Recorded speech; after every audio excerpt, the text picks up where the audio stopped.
हमने पढ़ा था यूज इफेक्ट। तो बेसिकली ये जो चीज़ें हैं, यूज स्टेट और यूज इफेक्ट, ये क्या चीज़ें थी? तो हम क्या कहते थे? React hooks. क्या कहते हैं? React hooks. और रिएक्ट हुक्स आपने देखा था कि बस ज़्यादा कुछ नहीं होते, एक सिंपल फंक्शंस होते हैं जो कि बेसिकली आपकी सहूलत के लिए होते हैं, जो आपको रिएक्ट बना के देता है, आपको कुछ नहीं करना पड़ता। अभी तक हमने कितने हुक पढ़े? दो। पहला कौन सा है? दूसरा कौन सा है? Use effect. यूज स्टेट क्या करता था?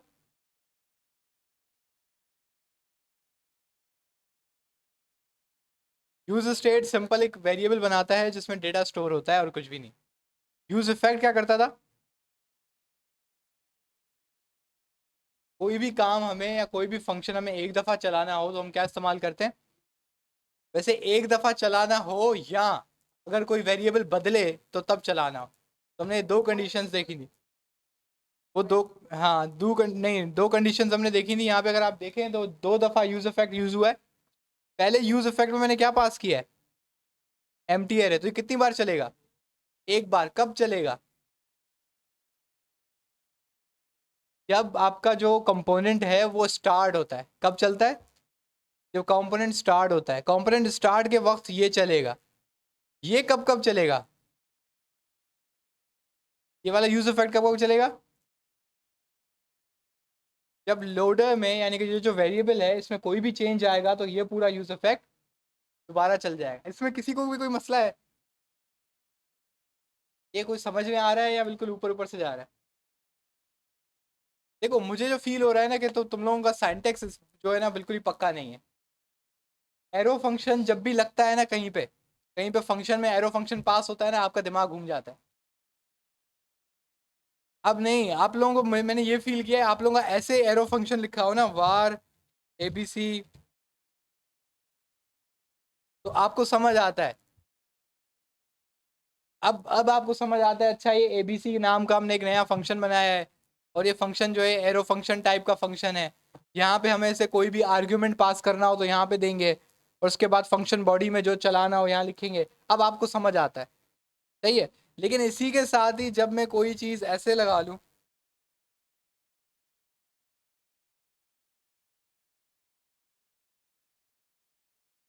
अब जब ये आता है तो फिर आप लोगों का दिमाग घूम जाता है। फिर आप बोलते हो यार पता नहीं क्या हो गया।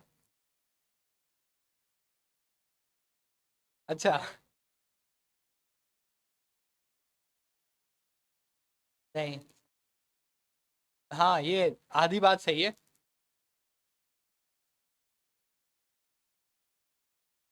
तो उसमें कोई फर्क होता है पिछले डेटा और पुराने पुराने और नए डेटा में कोई फर्क होता है?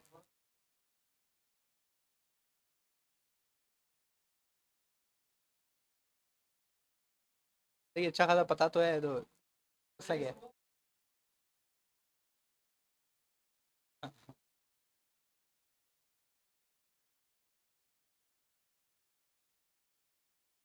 देखो, मैप जो है ना रिएक्ट के अंदर मोस्टली कहाँ पे इस्तेमाल होता है कि आपके पास एक एरे हो, उस एरे के अंदर कुछ डेटा हो, उस डेटा को हमें क्या कराना हो? रीड कराना हो, या उस डेटा पे कोई चीज़ चलानी हो। सिंपल, इसके लिए ये क्या यूज़ होता है? Dot map. डॉट मैप का सबसे क्लासिक यूज़ है रिएक्ट में, सबसे बेहतरीन और सबसे आसान यूज़ है कि आप कहीं से डेटा उठा रहे हैं, वो डेटा किस में आ रहा है? एरे में। अब आपने उस डेटा को इस्तेमाल करते हुए कंपोनेंट बनाने, सही है, बात समझ आ रही है? इस डेटा को इस्तेमाल करते हुए कंपोनेंट बनाने। जब हम डॉट मैप पढ़ रहे थे तो मैंने साइड में दो दफ़ा एक ही काम दो अलग अलग तरीकों से करके दिखाया था। एक मैंने डॉट मैप भी करके दिखाया था, दूसरा मैंने सिंपल फॉर लूप भी लगाया था। सिंपल फॉर लूप था और कुछ भी नहीं था, जिसमें हमें पता चल रहा था कि ये लूप चल रहा है, ये क्या हो रहा है, कोड बना रहा है, लेकिन वो सिर्फ क्या था, थोड़ा बड़ा था। और स्टैंडर्ड वे क्या है? Dot map. इसका सबसे ईजिएस्ट अगर आपको मैं सोल्यूशन बताऊं या सबसे ईजिएस्ट यूज केस बताऊं, तो जब आपको टेबल बनाना होता है रिएक्ट के अंदर, आपको कोई टेबल बनाना होता है तो आप क्या इस्तेमाल करते हो? मैप बनाते हो, सही है। अगर आप क्या कर रहे हो कि ये लोडर वाला हमने जो काम किया था, अगर आप इसको आके मिटा देते हैं तो आपको पता है कि भैया एक जो आपका टेबल होता है के अंदर एक तो टी हेड होता है और दूसरा क्या होता है? टी बॉडी, सही है। इसके अंदर फिर आता है टी आर, सही है। टी आर के अंदर क्या आता है, टी एच या टी डी। टी एच अब इस्तेमाल करते हैं क्योंकि ये कौन सा साइंटेक्स है, ये प्रॉपर हेडिंग है, सही है। मैंने पहले में बोल दिया सीरियल नंबर, फिर में बोल दिया मैंने नेम, फिर में मैंने बोल दी क्या, क्लास। अब ऊपर हम आते हैं, हम ये सारा मैप वैप सब कुछ उड़ा देते हैं। अब ये हमारे किसी काम का नहीं है, उड़ा देते हैं। ये लगा रहे, मुझे कोई मसला नहीं है। साइड में हम इसको चला भी देते हैं, जब तक हम काम ख़त्म करेंगे तब ये चल चुका होगा। तो एन पी एम स्टार्ट, अब ये साइड में चल रहा है और हमारा ये टेबल हमने एक बना दिया। क्या ये टेबल अभी कंप्लीट है? अभी तो कंप्लीट नहीं है, सही है। अभी तक कोई इसकी वैल्यू नहीं आई है, तो हम यहाँ पे क्या कर रहे हैं, var array it is equals to, अच्छा अभी इसको हम यूज स्टेट के थ्रू ही बनाते हैं, स्टैंडर्ड वे में चलते हैं। Var data comma set data is equals to use state, सही है। अब इनिशियल डेटा मुझे देना है। इनिशियल डेटा में मैं क्या करता हूँ,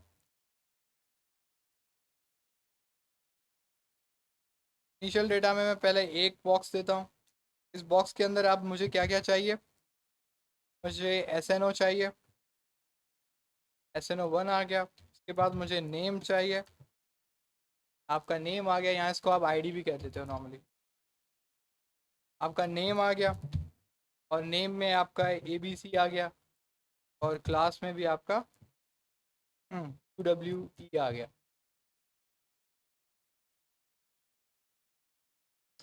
कौन सी चीज़ मिस कर दी मैंने, कॉमा, क्लास, सही है। अब हम क्या करते हैं कि सिंपल इसको रेप्लिकेट करते हैं। अभी आधे बच्चों का दिमाग यहीं पे घूम गया होगा कि क्या हो रहा है, ई एफ जी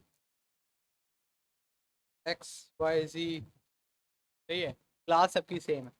आपके पास एक एरे है, एरे के अंदर कुछ ऑब्जेक्ट्स हैं, वो किस में सेव हो चुके हैं इस वक्त, डेटा के अंदर सेव हो चुके हैं। नॉर्मली ये जो डेटा है ये एपीआई के थ्रू आता है।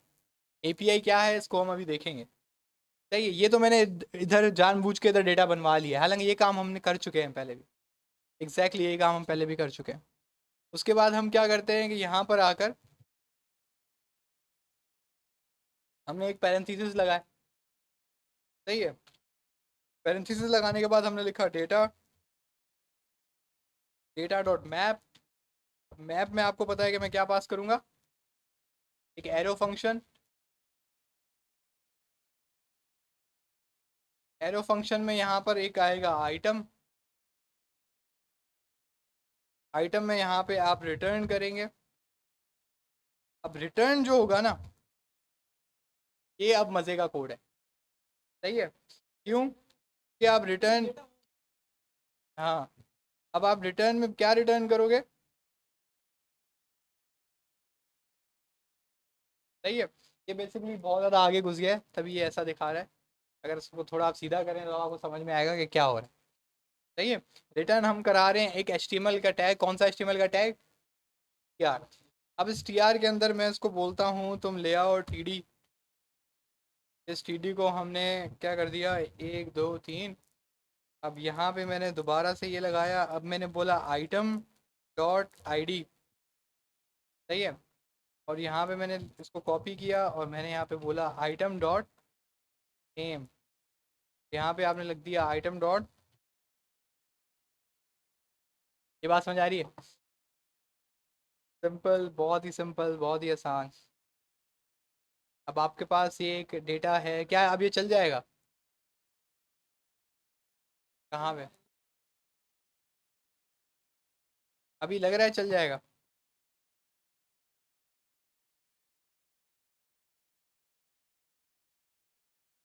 हाँ, हाँ मैं कर सकता हूँ। इसकी जगह नॉर्मली क्या होता है कि ये एक हम कंपोनेंट अलग बनाते हैं, सिर्फ ये, उसमें सिर्फ ये तीन चार लाइनें होती हैं, पूरा का पूरा एक कंपोनेंट अलग बनाते हैं। उस कंपोनेंट को ये आइटम हम एज अ प्रॉप्स पास कर देते हैं। प्रॉप्स पास करते हैं तो बस यहाँ पे ये ज़्यादा आपको HTML नहीं दिखती, सिर्फ एक कंपोनेंट का नाम दिखता है। समझ रहे हैं बात, क्या क्या मैप को?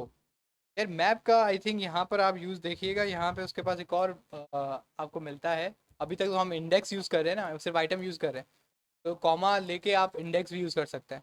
इंडेक्स में वो आइटरेशन का आपको इंडेक्स रिटर्न करता है, आप उस पर ब्रेक लगा दें, ब्रेक की कमांड लगा दें, मतलब एक कंडीशन लगा देंगे, if index is less than 20 तो ये रिटर्न करा। अगर जैसे ही 20 से बड़ा होगा तो वो रिटर्न ही नहीं करेगा, तो डेटा डिस्कार्ड हो जाएगा। जैसे अभी इसकी ज़रूरत नहीं है, इसको हमने प्लस किया, क्या है तो आपको दिख रहा है कि आपका क्या बन गया, आपका एक अदद टेबल बन गया। अब इवन अगर आप ये करें कि गूगल पे जाके बोलें, और इस पर बूटस्ट्रैप लगी हुई थी ना, टेबल्स, अब आप बूटस्ट्रैप 5 के टेबल्स में आए, बड़ा बेहतरीन सा टेबल बना हुआ है। टेबल की क्लास में मैंने क्या देना है, टेबल देना है। सही है, तो मैं यहाँ पे टेबल की क्लास में हेड में आके मैं दे दूंगा टेबल, और उसके बाद मुझे वो क्या कह रहा है, स्कोप दो कॉल, तो इसका मतलब है एट्रीब्यूट है। तो यहाँ पे कॉल ने एट्रीब्यूट दिया हुआ है। वैसे यार यहाँ पे अगर हम लोग इसको ट्राई करते हैं, शायद क्लास पे भी चलना चाहिए, कि हमारी मर्जी है, हम जो भी दें, वो भी एट्रीब्यूट है वैसे।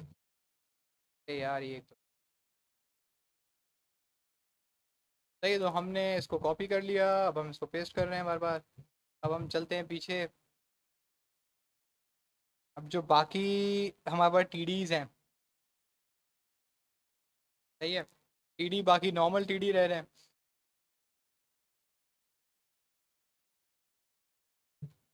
सही है, इसको छोड़ें फिलहाल, फिर इसको हम देख लेते हैं कि ये क्या हुआ है इसका। तो आपको दिख रहा है कि इसने टेबल पे लाइन शाइनें मार दी हैं, थोड़ी बहुत अब बूटस्ट्रैप लग गई है। सही है, उसने सिर्फ क्या किया है कि सीरियल नंबर 1 2 ये जो है इसके ऊपर लगा दिया है। अब देखें, अब मैं डेटा में चेंज करता हूँ, ये 1, ये 2 और ये 3। आई थिंक यहाँ पे टीआर में वो लगा रहा है क्लास नेम रो लगा रहा है, राइट? नहीं, रो नहीं था, ये भी कॉलम ही है।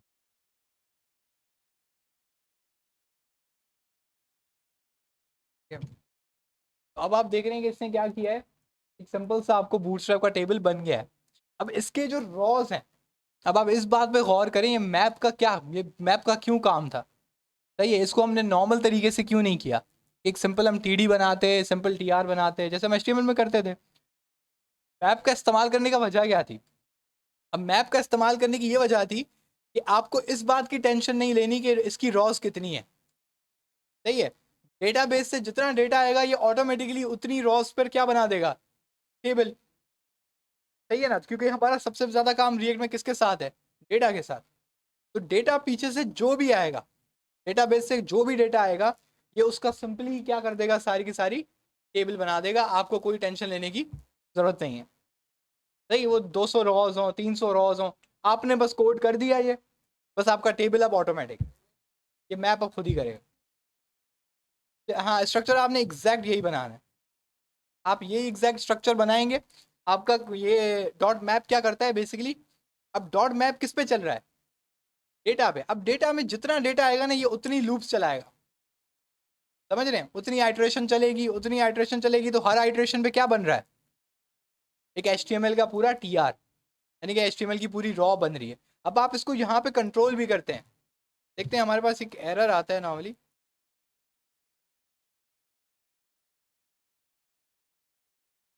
की प्रॉप। यहाँ पे की प्रॉप वो हमें कह रहा है कि आपको किस में की प्रॉप देना चाहिए। जो आप यहाँ पे की बना रहे हैं, आप इसको दे सकते हैं, बल्कि इंडेक्स देना यहाँ पे सही नहीं है, आप दे दें आइटम डॉट ID।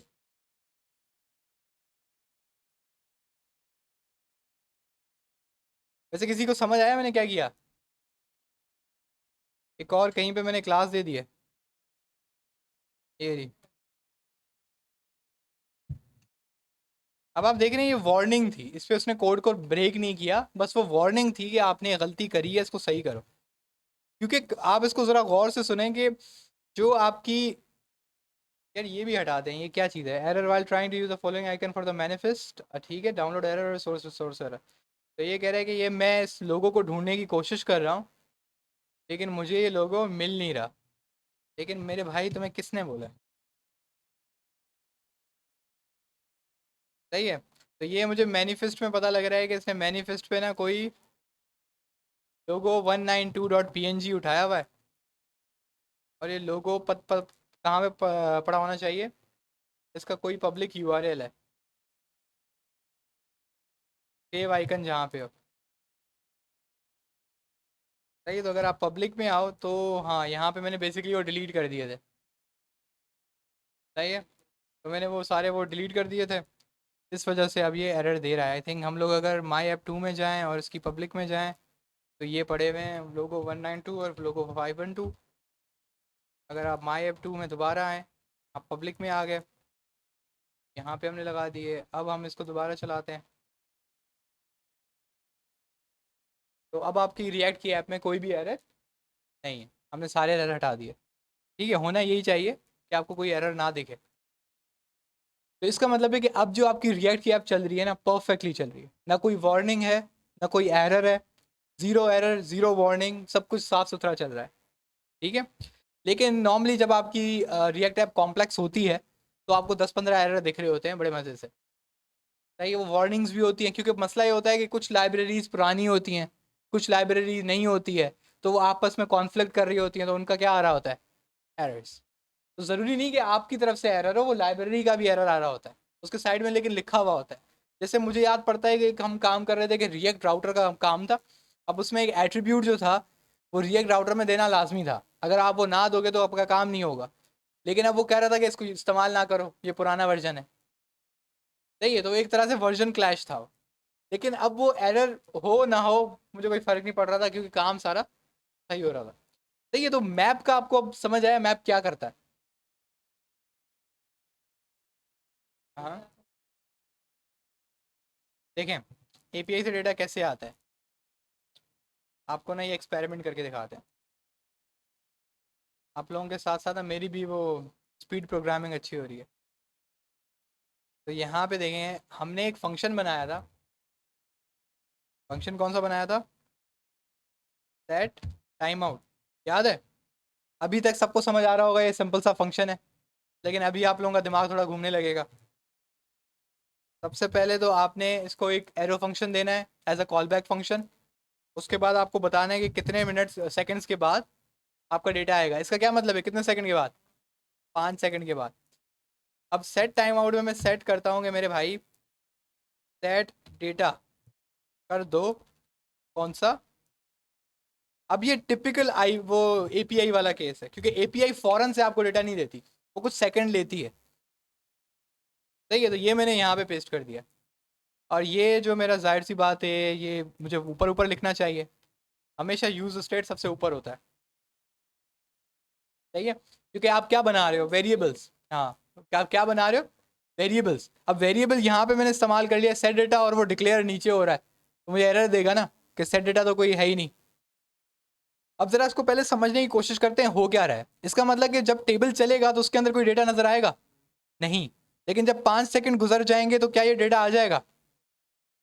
जरा इसको अब चला के देखते हैं। अभी तो ये ऐसे आ गया कि ये पुराने वाले, फिर अभी देखते हैं। अभी हमने इसको रीलोड किया, सही है, अब रीलोड किया, वो गायब हो गया। सही है, 5 सेकंड इसको गुजरेंगे और आपका डेटा वापस आ गया। ठीक है, अब ये क्या हुआ, ये मैंने क्या करने की कोशिश की, ये एपीआई का मैंने आपको डेमो दिया है। अब ये ऑटोमेटिकली सारा कैसे हुआ, मैंने कोई चीज़ रिफ्रेश नहीं की, मैंने कोई चीज़ टच नहीं की, लेकिन आपका डेटा पीछे से आया, वो डेटा सेट हुआ, और आपका रिएक्ट का कंपोनेंट दोबारा चला, उसने दोबारा चला के वो डेटा दोबारा बना दिया, और आपका काम ख़त्म हो गया। इसमें दो इंपॉर्टेंट चीज़ें यूज़ हो रही हैं। पहली इंपॉर्टेंट चीज़ है आपका कौन सा हुक, यूज स्टेट। सही है, यूज स्टेट की वो प्रॉपर्टी यूज़ हुई है कि जब ये सेट डेटा कॉल हुआ, सही है। जब सेट डेटा कॉल हुआ तो इस डेटा का पहले अंदर क्या डेटा पड़ा हुआ था, खाली। लेकिन जब ये सेट डेटा कॉल हुआ तो उसके अंदर ये 3 ऑब्जेक्ट्स आ गए। अब डेटा बदला, कोई भी वेरिएबल बदलेगा तो रिएक्ट कंपोनेंट क्या करेगा, कंपोनेंट को रीलोड करेगा। अब वो कंपोनेंट को जब रीलोड करके लाइन नंबर 4 पर आया तो डेटा के अंदर ये सारे 3 पड़े हुए थे, 3 कंपोनेंट, ये 3 ऑब्जेक्ट्स पड़े हुए थे। लेकिन यहाँ पे वो डिफॉल्ट वैल्यू क्या बोल रहा है, एम्प्टी। तो क्या ये एम्प्टी करेगा या पुराना डेटा रखेगा, ये बात समझ आई। मतलब कि ये 3 ऑब्जेक्ट्स रखे रहेगा या ये खाली एम्प्टी सेट कर देगा, रखे रहेगा, क्योंकि यही तो यूज स्टेट की प्रॉपर्टी थी। सही है। आपको आ जाएगा थोड़ी देर में, आपको पता है ये बात, जो पता है आपको पता है, तो अभी आपने शायद मैं तेजी से बोली है। सही है। तो यहाँ पे आपका डेटा सेट हुआ। सही है, डेटा सेट हुआ, डेटा का वेरिएबल बदला, डेटा का वेरिएबल बदला, कंपोनेंट रीलोड हुआ। कंपोनेंट रीलोड हुआ तो डेटा के अंदर अभी क्या सेव हुआ हुआ है, ये 3 ऑब्जेक्ट्स। लेकिन लाइन नंबर 4 चली, लेकिन उसके बावजूद उसने इन 3 ऑब्जेक्ट्स को डिलीट नहीं किया। यानी कि उसमें खाली ये एरे सेट नहीं की, बल्कि वो बस लाइन नंबर 4 को इग्नोर करके नीचे चला गया। क्योंकि यही तो यूज स्टेट की प्रॉपर्टी है कि अगर उसमें वो कोई डेटा देखता है ना, उसको तब तक डिलीट नहीं करता जब तक कौन सा फंक्शन नहीं चलता, सेट डेटा। यूज स्टेट का डेटा चेंज करने का एक वाहिद तरीका है और वो क्या है, सेट डेटा। उसके बगैर आपका ये चीज़ कोई भी बदल नहीं सकता। सही है ना, कंपोनेंट रीलोड ना कुछ और, ये सब। इवन हम लोग ये काम करते हैं, हम ये करते हैं, आपने देखा है मैं नॉर्मली क्या इस्तेमाल करता हूँ, कॉन्स्ट। मैं कॉन्स्ट क्यों इस्तेमाल करता हूँ, इसका मतलब है कि अगर मैं अब ये करता हूँ data it is equals to, क्योंकि आप मुझे खुद बताएं कि डेटा क्या है, एक वेरिएबल तो है, तो मैं वेरिएबल में असाइनमेंट नहीं कर सकता हूँ ना। लेकिन क्योंकि यहाँ पे क्या लगा हुआ है, कॉन्स्ट, तो अब ये मुझे एरर देगा। ये जो कॉन्स्ट होता है वो एक ही दफ़ा डिक्लेयर होता है बस, उसके बाद आप उसको दोबारा से चेंज नहीं कर सकते। लेकिन अगर आप सेट डेटा के थ्रू डेटा सेट करेंगे तो डेटा में वेरी जो वैल्यू है वो क्या हो जाएगी, बदल जाएगी। बात समझ रहे हैं? तभी हम नॉर्मली जब ये यूज स्टेट इस्तेमाल करते हैं तो वार इस्तेमाल नहीं करते, बल्कि क्या इस्तेमाल करते हैं, कॉन्स्ट। सेट डेटा से ही निकालते हैं, हाँ। अभी भी, लेकिन अभी जो ये अगर वार लगा हुआ होगा ना, वार नहीं नहीं, मैं बताने की कोशिश कर रहा हूँ, ये आप करेंगे ना ये, तो ये चल जाएगा, ये काम करेगा।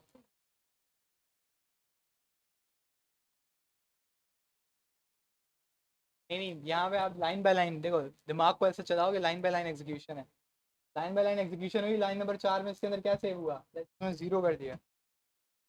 तो डेटा में क्या पड़ा हुआ है, 0 पड़ा हुआ है मेरा, 0 डेटा है ना मेरे भाई, पड़ा हुआ है, मैंने अभी अभी दिया। लेकिन लाइन नंबर 6 पे क्या हो गया, डेटा में कोई वैल्यू है अब नहीं है, और ये चल भी जाएगा, मजे की बात है, आपको एरर नहीं देगा। क्यों, क्योंकि डेटा एक नॉर्मल किस तरह का वेरिएबल है, एक सिंपल वेरिएबल है, ग्लोबल वेरिएबल है। तो आप ग्लोबल वेरिएबल का डेटा तो चेंज कर सकते हैं। देखिए, तो नॉर्मली जब आप यूज स्टेट इस्तेमाल करते हैं तो यहाँ पे क्या लगाते हैं, कॉन्स्ट। इसका क्या फ़ायदा होता है, इसका ये फ़ायदा होता है कि अब आप ये वाला जो लाइन चलाएंगे ना, लाइन नंबर 6, तो यहाँ पे कोड फटेगा, यहाँ पे एरर आ जाएगा कि भाई आप एक कांस्टेंट को डेटा बदलवा रहे हो, जो कि आप नहीं कर सकते। समझ रहे हैं, ये एक एक्स्ट्रा सिक्योरिटी है। तो ये नॉर्मली हम करते हैं। वैसे आप वार भी लगाएंगे तो आपका काम होगा, अभी अगर आपका दिमाग नहीं चल रहा है ये क्या हो क्या रहा है। सही है। उसके बाद ये वाला जो, हाँ ये वाला जो फंक्शन है, ये किसको मैंने रिप्रेजेंट करने के लिए बनाया है, एपीआई को। किसको, एपीआई को। यानी कि मैं सर्वर से जो डेटा मेरा आएगा, वो लाजमी सी बात है वो थोड़े सेकंड के बाद आता है। जैसे ही आपकी ऐप स्टार्ट होती है ना, तो फ़ौरन से सर्वर से रिप्लाई नहीं आता। तो अगर हाँ डेटा थोड़ा सा है तो हो सकता है कि 1 सेकंड के आधे हिस्से में आ जाए, वो 0.5 सेकंड में आ जाए, तो वो आपको फील ही नहीं होगा कि यूं बस डेटा फिल हो गया। लेकिन नॉर्मली क्या होता है, अगर आपका कोई बड़ा डेटा बेस है तो उसके अंदर 3-4 सेकंड्स का डिले आता है, नॉर्मल है। तो जब 3-4 सेकंड्स का डिले आएगा तो यहाँ पे मैंने उसको 5 सेकंड पे सेट किया हुआ है। तो बेसिकली ये मैंने जानबूझ के डेटा लेट भेज रहा हूँ। लेकिन सेट डेटा की कमाल बात यह है कि जैसे ही इसमें ये डेटा सेट होगा तो सेट डेटा में अब क्या आ जाएगा, ये 3 ऑब्जेक्ट्स। अब मजे की बात है कि यूज स्टेट की प्रॉपर्टी कहाँ यूज हुई हुई है, यहाँ पे डॉट मैप पे। अब क्योंकि आपका कंपोनेंट रीलोड हुआ था डेटा के बदलने से, तो ये वाला डॉट मैप भी दोबारा चलेगा। अब पहले जब ये चला तो पहले तो एरे खाली थी, तो कुछ भी नहीं चला, मैप चला ही नहीं। दूसरी बार जब वो आया तो उसको कितने एलिमेंट्स मिले? 3 मिले। तो उसने 3 दफ़ा लूप चलाया और ये आपका HTML का कोड बिल्ड किया। बिल्ड का लफ्ज़ मैं क्यों कह रहा हूँ, क्योंकि इनकी जगह वो क्या रिप्लेस करेगा? डेटा रिप्लेस करेगा, क्योंकि अभी आधा अधूरा है, ये कच्चा पका हुआ है, मतलब कच्चा है अभी, पका हुआ नहीं है। तो ये पका हुआ कब होगा? जब ये डॉट मैप चलेगा, इसके अंदर ये डेटा इंजेक्ट होगा, मतलब आपका इधर आइटम डॉट आई डी की जगह 1 आएगा, आइटम डॉट नेम की जगह ABC आएगा, और आइटम डॉट क्लास की जगह भी कोई लफ्ज़ आएगा। तो आपका डेटा पक चुका है, वो फिर आगे रिटर्न कर देता है। रिटर्न कराने का मतलब क्या था, अगर आपको याद है तो आपके पास इंडेक्स डॉट HTML के अंदर एक div है जिसकी आईडी क्या है? रूट। रिटर्न कराने का ये मतलब है कि आप उस div को ये डेटा भेज रहे हैं, समझ रहे हैं? तो आपने पहले रो एक भेज दी, फिर उसके बाद इसने दूसरा लूप चलाया, दूसरी रॉ भेज दी, फिर उसने तीसरा चलाया, तीसरी रॉ भेज दी। तो ऐसे करके वो कितनी रॉ भेजेगा? 3। अब 3 की जगह अगर ये 6 हो तो क्या होगा? क्या मतलब है, अगर मैं इसको कहता हूँ, क्योंकि क्योंकि वही मैंने बोला ना कि API से तो मुझे नहीं पता ना डेटा कितना आएगा। मतलब वो एक दफ़ा जब डेटा नया आता है ना, पहली बार चलता है। अब जाहिर सी बात है, आपने एक डेटा कॉल कराया, अब डेटा कॉल कराया तो जाहिर सी बात है वो पहली दफ़ा कंपोनेंट चला, तो वो पहली दफ़ा ही डेटा मंगवा के ला के चुप करके बैठ जाएगा, उसको डेटा तो मिल गया। अब मैंने कितने ऑब्जेक्ट्स बना लिए हैं? 7। अब ज़रा हम पीछे जाएंगे तो पीछे रॉज कितनी आ गई? ठीक है, ये आपके पास पूरा सारा मैप का सिस्टम है और रिएक्ट का सिस्टम है, जो कि बेसिकली हम API को इस्तेमाल करेंगे। तो इसकी समझ आ रहा है, आपकी प्रैक्टिस बहुत बहुत कमज़ोर है, सही है। कॉल बैक फंक्शंस खसूसन आप लोगों को बहुत तंग कर रहे हैं। कॉल बैक फंक्शंस को तो आपको अभी पी जाना चाहिए था। आपकी प्रैक्टिस इतनी टाइट होनी चाहिए थी कि मैं कॉल बैक फंक्शन लिखूं तो आपको कन्फ्यूजन ना हो। हाँ,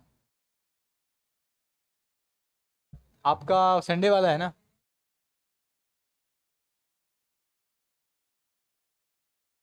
तो अभी तभी मैंने उसको अपॉइंट किया हुआ है ना। नहीं नहीं, खैर होना होना चाहिए। शिकवा होगा तो जवाब शिकवा भी दोगा।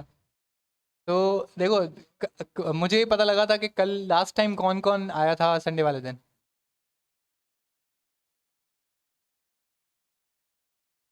देखें, अब प्रैक्टिस क्लास में अब कम से कम आए। लास्ट क्लास में असाइनमेंट क्या था आप लोगों का? नहीं, वो वेबसाइट बनानी थी, कंपोनेंट्स वाली। सही है भाई, वो अब आपकी जो ग्रेडिंग है वो भी नोमान करेगा। शायद आप लोगों को पता हो कि हमने आपसे बात कही थी कि जो आपका जावास्क्रिप्ट एंड होगा तो उसके लिए आपको एक छोटा सा एक सर्टिफिकेट दिया जाएगा। छोटा सा नहीं होगा, मतलब वो लेटर होगा, लेटर ऑफ एक्नॉलेजमेंट होगा। हाँ, जावास्क्रिप्ट का एंड हो गया, मतलब रिएक्ट का मैं बात कर रहा हूँ। रिएक्ट जब आपकी एंड होगी तो उसके अंदर हम ये मेंशन करेंगे कि इसने इस असाइनमेंट पे इतने नंबर लिए, इस असाइनमेंट पे इतने नंबर लिए। ठीक है, और ये जो आपके जितने भी हम असाइनमेंट देते हैं या मैं देता हूँ, मुझे पता है कि ये कंपनी वाले या कोई आपको फ्रीलांसिंग का काम दे रहा है तो वो इन चीज़ों को देखता है। सही है। अब आप कितने बेहतर तरीके से रिएक्ट हुक्स को इस्तेमाल कर सकते हैं। सही है, ये एक आपका अपनी एक स्किल है। आप कंपोनेंट्स बनाने में कितना एक्सपर्ट है। सही है, आप एक डिज़ाइन को किस तरीके से कंपोनेंट्स में ब्रेक करते हैं, इसको आप लेआउटिंग भी कहते हैं, दूसरा नाम है इसका। तो आप लेआउटिंग आपकी कैसी है। उसके बाद आपको वो देखेंगे कि आपने ये API का डेटा कंज्यूम किया है कि नहीं। ये पूरी एक अलग गिग होती है, एक फाइवर पे एक पूरी गिग है ये, कि I will use your API, integrate your API in React project. सही है, इसकी ये पूरी गिग बनती है, आप देख लेना। उसमें लव्स लव्स लिखा होगा, I will integrate your API in React project. सही है, आप उसकी रिएक्ट की वेबसाइट बनी हुई होगी, सब कुछ बना हुआ होगा, फ्रंट एंड बना हुआ होगा। आपने सिंपल करना क्या होगा कि एक उसकी API होगी, उसकी API को आपको उसकी रिएक्ट की ऐप से कॉल कराना होगा। कॉल करा के जब वो डेटा आएगा तो इस तरीके से, अब वो टेबल चाहता है तो उसको टेबल में दिखा दें, कार्ड्स की सूरत में चाहता है तो कार्ड्स दिखा दें। समझ रहे हैं? और भी आपके ऊपर है, आप उसको कैसे भी कुछ भी डेटा शो कराते हैं। तो ये अब आपके ऊपर है। अब आप जितनी स्टेजेस इसको कवर करेंगे, आपकी रिएक्ट का उसी से अंदाज़ा होगा। ठीक है, अभी तक जो आपने जितनी भी कॉलेज सारी चीज़ें पढ़ी हैं, HTML CSS वगैरह, उसमें से जो रिएक्ट है वो सबसे ज़्यादा इंपॉर्टेंट है, क्योंकि रिएक्ट का डायरेक्टली काम मिलता है। एक रिएक्ट डेवलपर एक पोस्ट है, समझ रहे हैं? HTML CSS जावास्क्रिप्ट तो समझते हैं वो गरीबी में आता है। सही है, वो आपसे फिर तो वो बोलेंगे कि हाँ रिएक्ट डेवलपर है, एचटीएमएल सीएसएस जावास्क्रिप्ट तो आता ही होगा। तो रिएक्ट डेवलपर खुद एक पोस्ट है। तो इसमें अगर आप प्रैक्टिस नहीं करेंगे तो आपको ये बातें समझ में नहीं आएगी और इस पर आपका हाथ साफ नहीं होगा, आप बड़े मसले में पड़ेंगे। अब आपको मैप चलाना नहीं आता, मसले में फंसेंगे। आपको यूज स्टेट नहीं आता, मसले में फंसेंगे। मैंने पहले भी कहा है कि यहाँ पे प्रैक्टिस कराना थोड़ा मुश्किल होता है, क्योंकि रिएक्ट का एक अच्छा खासा एक आपका एक चीज़ें हैं जो छोटी मोटी चीज़ें पढ़ानी है। अब मैं अगर वो भी लेके बैठ जाऊंगा, उसके बाद आपको एक्सप्रेस भी पढ़ानी है। यही मसला बैच 1 के साथ हुआ था। बैच 1 में हम लोगों ने रिएक्ट बहुत ज़्यादा खींच ली थी। तो आप उनसे उनसे आप पूछिएगा कि उनकी जो एक्सप्रेस थी ना, फिर मुझे जल्दी जल्दी भगानी पड़ी थी। अब उनको आधों को समझ में ही नहीं आ रहा है ये एक्सप्रेस में क्या हो रहा है, उससे क्या हो रहा है। समझ रहे हैं? क्योंकि मसला क्या हुआ कि हमने इतना ज़्यादा टाइम किसमें दे दिया, जावास्क्रिप्ट और रिएक्ट। अब उसमें प्रॉब्लम सबसे मेन यही होती थी कि वो भी प्रैक्टिस नहीं करते थे। अब उनके बाद में 2-3 दिन बोल रहा हूँ, 2 हफ्तों के बाद मैं आगे पूछ लेता था कि ये फंक्शन कैसे बनाना है, तो उनको यही याद नहीं होता। अब मैंने फंक्शन को एक डेटा पास किया हुआ है, ये कहाँ जा रहा है उनको याद नहीं होता था। सही है, मेथड क्या होता है उनको याद नहीं होता था। तो ये छोटी मोटी जो चीज़ें हैं ना, छोटी मोटी जो पॉइंट्स हैं, ये आपको बहुत तंग करेंगी। ये मिनिमम है, जो चीज़ें मैं आपको पढ़ा रहा हूँ ये मिनिमम है। अब सोचे कि आपको मिनिमम नहीं आता तो फिर आप एडवांस लेवल पे कैसे जाएंगे? क्योंकि अगर हम एडवांस लेवल पे पढ़ने लग गए ना, तो हमें 4-4 महीने सिर्फ जावास्क्रिप्ट को देने पड़ेंगे, 4-4 महीने सिर्फ रिएक्ट को देने पड़ेंगे। ठीक है, तो इस पे थोड़ा ध्यान दें।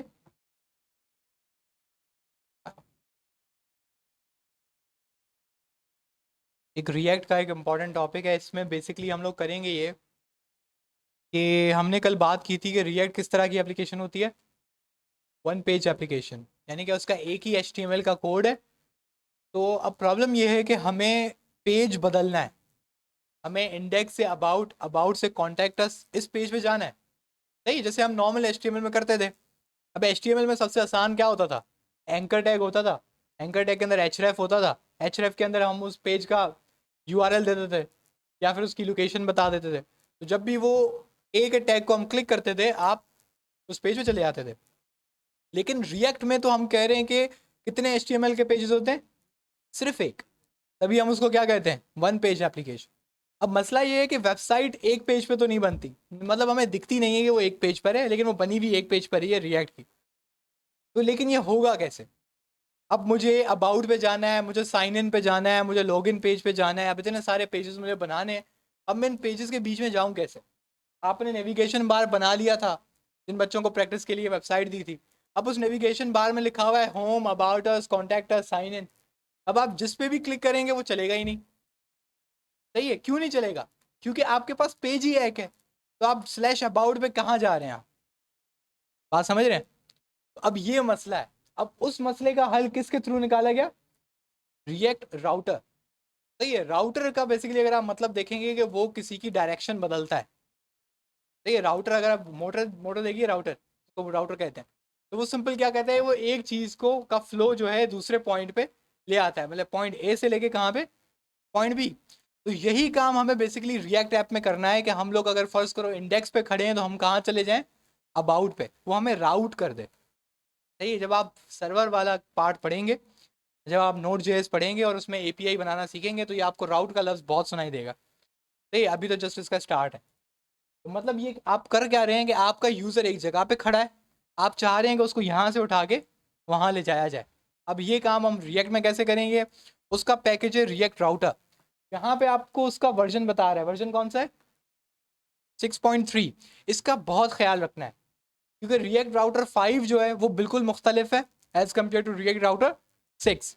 अगर आप कोई टेम्पलेट उठाते हैं, आप कोई रिएक्ट का प्रोजेक्ट किसी और का उठाते हैं, तो आपको सबसे पहले जो चीज़ चेक करनी चाहिए वो यही है कि एक तो उसके रिएक्ट का वर्जन कौन सा है, 16, 17, 18 कौन सा है, या 14 है, 15 है। ये बहुत इंपॉर्टेंट है। 16 थोड़ा पुराना वर्जन है जो कि आपके बैच 1 ने पढ़ा था, उसमें ज़्यादा कोई डिफरेंस नहीं है, थोड़ी थोड़ी सी चीज़ें डिफरेंट है। उसके अलावा रिएक्ट राउटर V6, आपके बैच 1 ने भी यही पढ़ा था। अभी भी कौन सा चल रहा है? V6। लेकिन कुछ जो आपकी पुरानी एप्लीकेशन है, यानी 2018 की, 2019 की, वो कौन सा राउटर इस्तेमाल करती हैं? 5। और 5 और 6 में थोड़ा सा फर्क है, लेकिन फर्क है। सही है।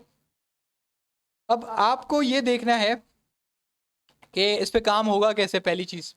सबसे पहले आपको क्या करना है, इंस्टॉल करना है। क्यों? क्योंकि जब हम रिएक्ट पढ़ने जा रहे थे तो हमने यही पढ़ा था कि रिएक्ट की सबसे बड़ी पावर क्या है, उसकी लाइब्रेरी।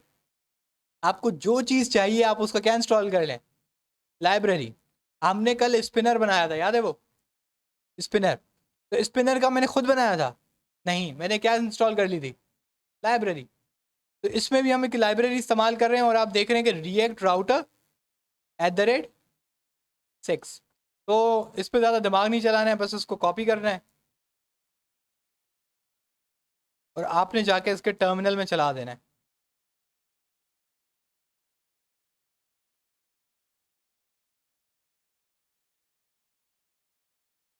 सही है, हमने इसके टर्मिनल में चलाया npm install react router 6। थोड़ा सा पैकेज है, थोड़ा जल्दी इंस्टॉल हो जाएगा, लेकिन आप अगर इसकी पॉपुलैरिटी देखें तो गिटहब पे यहाँ पे आपको बता रहा है कि कितने लोग इसको इस्तेमाल कर रहे हैं। 4 मिलियन। 1 मिलियन में 10 लाख होते हैं, तो इसका मतलब 40 लाख डेवलपर्स हैं जो ये रिएक्ट राउटर इस वक्त इस्तेमाल कर रहे हैं। सही है, तो आपके पास रिएक्ट राउटर इंस्टॉल हो चुका है। अब वही वाला स्टेप है कि जो हमने कल भी किया था। सबसे पहले क्या करेंगे, हम किस में जाएंगे, package.json। याद है सबको ये?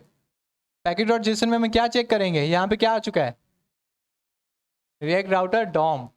अच्छा, मज़े की बात है कि ये मुझे अभी पता लग रहा है कि npm इंस्टॉल अब डायरेक्टली सेव कर देता है। अब इसका यहाँ से भी मुझे पता लग रहा है कि इन्होंने इंस्टॉलेशन में यहाँ पे माइनस माइनस सेव नहीं लिखा। और मुझे याद, हाँ मुझे याद आ रहा है कि लास्ट टाइम जब हमने बैच 1 को जब मैं पढ़ा रहा था ये, तो उसमें माइनस माइनस सेव ऑलरेडी यहाँ पे लिखा हुआ था।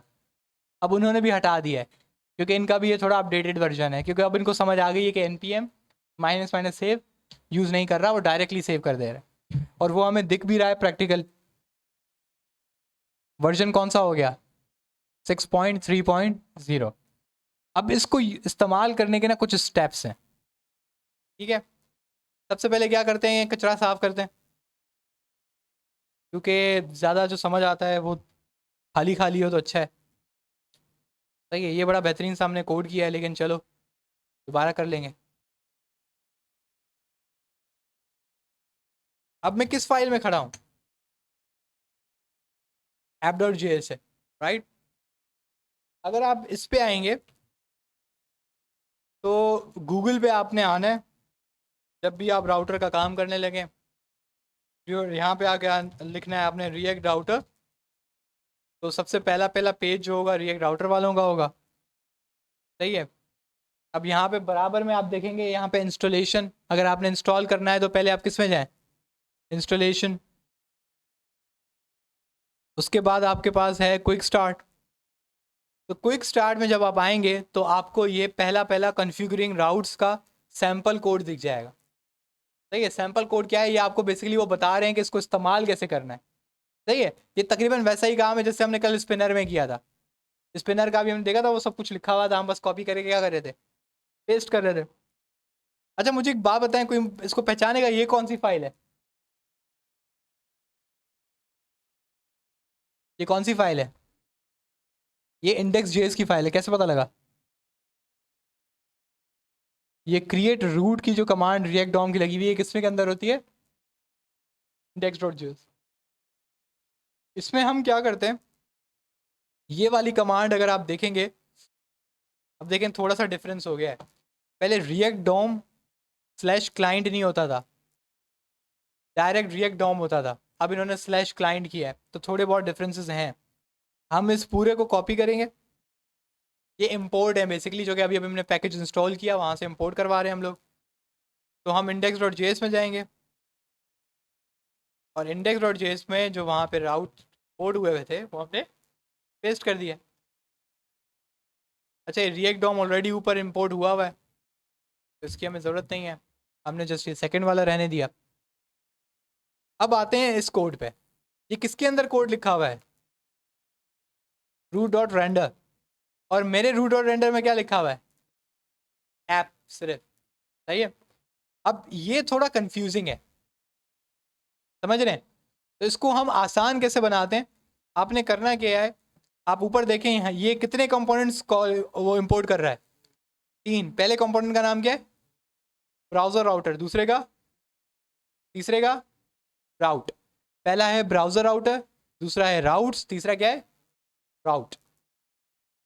आपको सबसे पहले क्या करना है, आपने ब्राउजर राउटर जो सबसे ऊपर ऊपर पहला पहला है ना, इसको कॉपी करना है। हम इस कंपोनेंट को सबसे पहले इस्तेमाल करेंगे, और किस फाइल के अंदर है हम लोग, index.js। किसके अंदर है, तो ये मैंने कंपोनेंट बनाया, सही है। और ये जो ऐप का कंपोनेंट है, इसको मैं कहाँ लिखूंगा, इस ऐप के कंपोनेंट को मैंने किस कंपोनेंट के अंदर लिख दिया, ब्राउजर राउटर।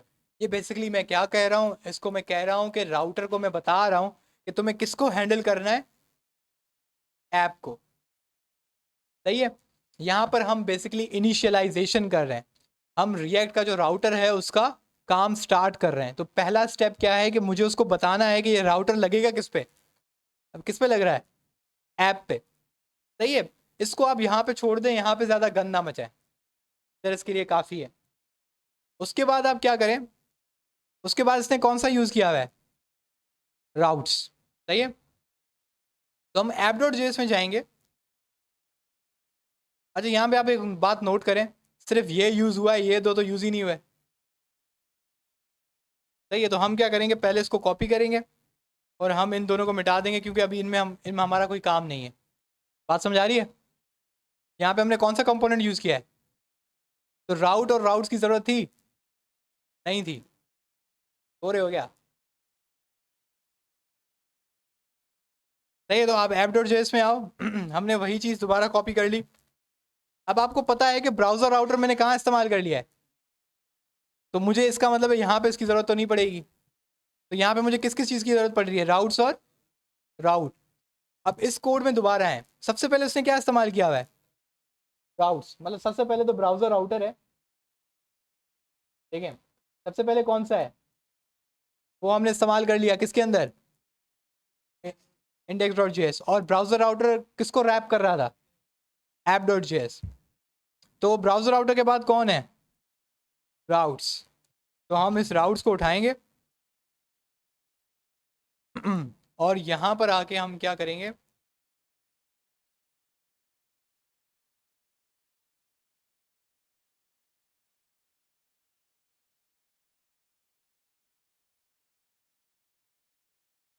मैंने क्या लिख दिया है, सिर्फ राउट्स। अब राउट्स के अंदर क्या है, राउट, सही है। हम इस राउट को कॉपी करेंगे, फिलहाल पूरे पाथ को करते हैं, आपको समझाते हैं इसका मतलब क्या है। अब देखें राउट यहाँ पे एक HTML टैग की तरह है, राउट यहाँ ओपन हो रहा है और यहाँ पर क्लोज हो रहा है। अभी इन दोनों पे आते हैं, इन दो खुद बाद में लिखेंगे, वरना आप बोलेंगे पता नहीं क्या लिख दिया है। अभी तक बात समझ आ रही है क्या हो रहा है, इसको थोड़ा दोबारा देखते हैं। index.js में हम गए, हमने कौन सा कंपोनेंट इस्तेमाल किया है, उसके अंदर क्या चीज़ पड़ी है, ऐप। और ऐप में हमने क्या इस्तेमाल किया है, राउट्स। और राउट्स के अंदर क्या पड़ा है, राउट, सही है। यहाँ तक कहानी आसान है, ज़्यादा मुश्किल तो नहीं है। अब हमें थोड़े ना कंपोनेंट चाहिए, क्योंकि अबाउट और इंडेक्स और कॉन्टैक्ट अस, याद है ना, उसके लिए भी हमें पेजेस चाहिए होते थे। इसी तरीके से अब यहाँ पे हमें क्या चाहिए, पेजेस चाहिए, कंपोनेंट चाहिए। और कंपोनेंट्स में हम देख रहे हैं कि हमारे पास कौन कौन से कंपोनेंट्स पड़े हुए हैं। एक बुक पड़ा हुआ है, इस बुक को हम क्या करते हैं, डिलीट कर देते हैं, क्योंकि हम नए नए बनाते हैं। और ये टैम कोड को भी उड़ा देते हैं, पता नहीं क्या है, सही है। अब कंपोनेंट्स का फोल्डर क्या हो गया है, खाली। तो सबसे पहले मैं एक बनाता हूँ मेन कंपोनेंट, main.js। आपको पता है मैं यहाँ पे क्या लिखूंगा, RFC मेन का कंपोनेंट बन गया है, ठीक है। उसके बाद मैं एक और कंपोनेंट बनाऊंगा, कौन सा, about.js। और मैं यहाँ पे क्या करूँगा, RFC, सही है। उसके बाद मैं बनाऊंगा एक शॉपिंग कार्ट.js। और मैं यहाँ पे क्या बनाऊंगा, RFC। हमारे पास मेन है, अबाउट है और शॉपिंग कार्ट है, सही है। इन सारों को बंद करते हैं, हम इंडेक्स को भी बंद करते हैं, सेटिंग्स को भी बंद करते हैं, अबाउट को बंद करते हैं। अब हमारे पास सिर्फ क्या खुला हुआ है, ऐप डॉट जेएस। और ऐप डॉट जेएस के हमने अंदर क्या बनाया हुआ है, एक राउट्स, और राउट के अंदर राउट। अब राउट के ना आपके पास यहाँ पे अगर आप देखेंगे तो दो एट्रीब्यूट है। पहले एट्रीब्यूट का नाम क्या है, पाथ। दूसरे एट्रीब्यूट का नाम क्या है, एलिमेंट। पाथ में आप उसको ये बताते हैं, पाथ में आपको ये बताना होता है कि ये की यूआरएल क्या होगी।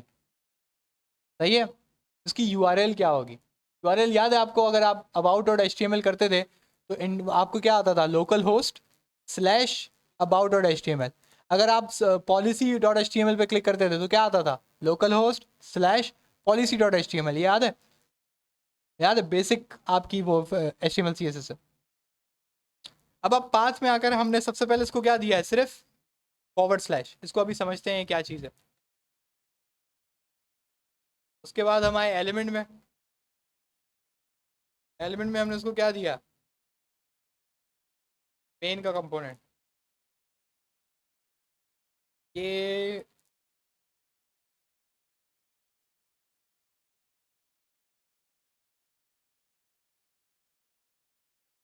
हाँ सही। तो मैंने एलिमेंट में इसको क्या दिया है, मेन डॉट कंपोनेंट। अब यहाँ पे मज़े की बात है कि अगर आप इसको देखेंगे तो इसके अंदर क्या लिखा हुआ है, ये क्या है, इंडेक्स। अभी इस पे आते हैं, सबसे पहले हम देखते हैं कि अभी हुआ क्या है। अब हम अपनी ऐप पे वापस जाते हैं, रिएक्ट पे देखते हैं इधर क्या मुझे लिखा हुआ आ रहा है, मेन। ये मेन कहाँ से आ रहा है, नहीं नाम को नहीं पकड़ रहा है, ये मेन डॉट जेएस में मेन लिखा हुआ है। This is main component, right है, दिस इज मेन कंपोनेंट। अब हमें क्या करना है कि ऐप डॉट जेएस में तो थोड़ा छोटा करते हैं, मुझे एक और राउट बनाना है। इस राउट के अंदर मैं पाथ क्या दूंगा, अबाउट। और मैं इसको एलिमेंट क्या देता हूँ,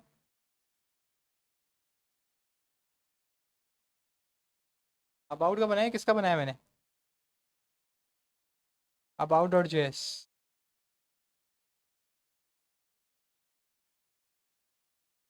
सही है। अब हमें यहाँ पे जाहिर सी बात है इस अबाउट को इंपोर्ट करना पड़ेगा। क्या कर लिया है, कंपोनेंट्स अबाउट, ठीक है।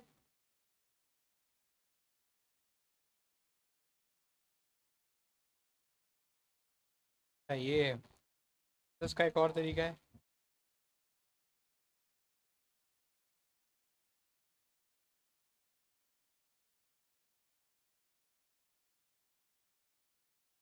क्या एक और वैसे तरीका होता है। आपको पता है कि कंपोनेंट्स क्यों भी हो जाते हैं, ये बात समझ आ रही है। ये सिंपल मतलब, इसका मतलब है ये क्या चीज़ है, एक सिंपल कंपोनेंट है, ठीक है। अब ये अबाउट आ गया है। अब मज़े की बात है, इस अबाउट में मैं जाऊं कैसे, मैं ये यहाँ पे लिखूं अबाउट, तो मैं किस पे आ गया, अबाउट पे। लेकिन अब मुझे यहाँ पे जाना कैसे चाहिए, अगर मैं मेन पे आके मैं लिखता हूँ एंकर टैग, ये एक मिनट, तो जावास्क्रिप्ट को, तो जावास्क्रिप्ट रिएक्ट करते हैं। अब उसको पता लगेगा कि भाई एचटीएमएल का कोड भी आ सकता है। यहाँ पे किसी को समझ आ रहा है एरर क्यों आ रहा है, चलो कोई तो चीज़ आई है, सही है। तो यहाँ पे मैं क्या लिखूँगा, स्लैश अबाउट, यहाँ पे मैं कह दूँगा अबाउट। अब अगर हम लोग इसके मेन यूआरएल पे आते हैं तो मुझे क्या दिख रहा है, अबाउट। अबाउट में मैं क्लिक करूँगा तो मैं किस कंपोनेंट पे आ गया, अबाउट पे आ गया, बगैर लॉड हुए हुए। सही है।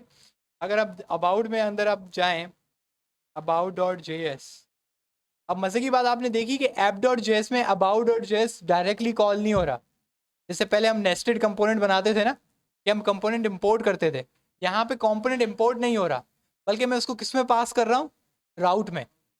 आपको दिख रहा है? हाँ, नहीं करना भी यही है मेरे भाई, राउट ही इस्तेमाल करना, कि जब आपकी ऐप बिल्ड हो जाती है ना, तो वो इसी को फॉलो करती है। सही है। तो आपने क्या किया है कि देखें यहाँ पे पाथ में आप कुछ भी बता सकते हैं उसको, जरूरी नहीं कि आपने अबाउट लिखा, आपने लिखा माई पेज, लेकिन एलिमेंट में आपने क्या पास किया है, अबाउट। इसका मतलब है कि आप रिएक्ट को बता रहे हो कि जब कोई इस यूआरएल पर आए तो आप कौन सा कंपोनेंट चला दो, अबाउट का कंपोनेंट चला दो। अब आप माई पेज पर आए तो आप देख रहे हैं अबाउट में कुछ भी नहीं दिख रहा, क्योंकि उसको अबाउट का कोई यूआरएल ही नहीं दिख रहा। की जगह पे क्या आना चाहिए, अब माई पेज पे क्या आ गया, अबाउट। हाँ, हो तो यूआरएल नहीं हो सकता ना, तो आप कोई भी यूजर को यूआरएल पे थोड़ी टाइप करवाते हैं, आप ये देते हैं ना नॉर्मली, आप लिंक देते हैं, और लिंक का जो कनेक्शन है वो किसने बनाया है, आपने। तो अगर आप उसमें स्पेलिंग मिस्टेक कर रहे हैं तो फिर तो मसला आप में। सही है जी। यहाँ पे हमने अबाउट दोबारा वापस ले आए, हमने अबाउट को क्लिक किया और हम अल्हम्दुलिल्लाह अबाउट पे पहुँच गए। और इस अबाउट में हम थोड़ा सा ज़्यादा काम करते हैं ताकि आपको पता लगे कि भाई अबाउट ही है, और कितना ज़्यादा करेंगे, बस लिख देंगे this is about component that you are viewing। सही है। तो ये आपके यहाँ this is about component that you are viewing. अब मैं इसको आता हूँ मेन पे, मेन पे आया, अच्छा मेन पे आया तो ये मेन कंपोनेंट आया। किसी को याद है कि मेन की मैंने यूआरएल क्या दी थी, सिर्फ फॉरवर्ड स्लैश। जो फॉरवर्ड स्लैश होता है उसका क्या मतलब होता है, इंडेक्स राउट या मेन राउट, सही है, या ओरिजिनल राउट। तो जब आप सिर्फ फॉरवर्ड स्लैश देंगे तो राउट समझ जाएगा, राउटर समझ जाएगा कि आपको कहाँ पे लेके जाना है, मेन पेज पे। अब ये हम थोड़ा इसको अब थोड़ा सा और टेक्निक लगाते हैं।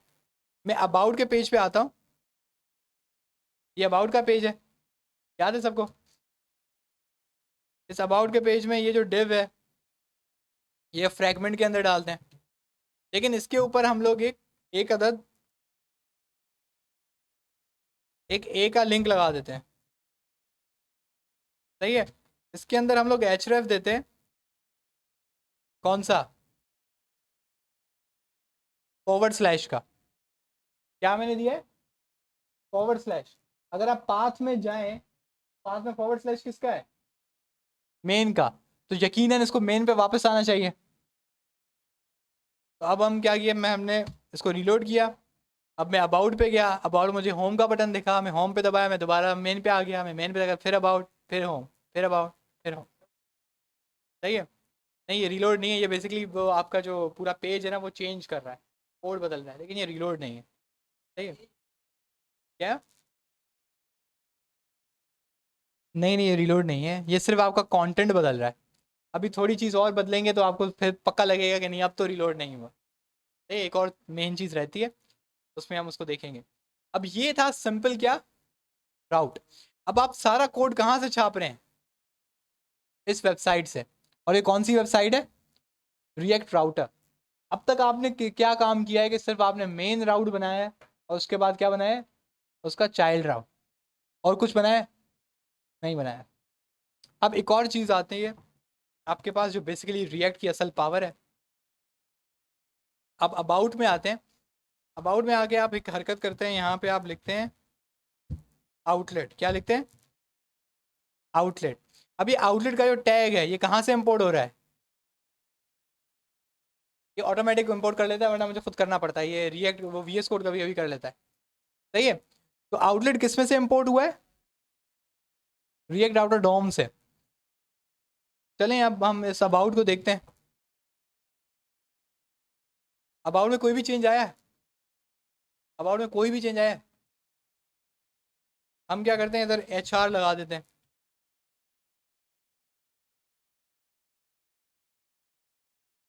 ये नीचे से एक एच आर आ गया, एच आर के नीचे कुछ भी आ रहा है, मैंने कौन सा टैग लगाया है, तो इसका फ़ायदा क्या हुआ,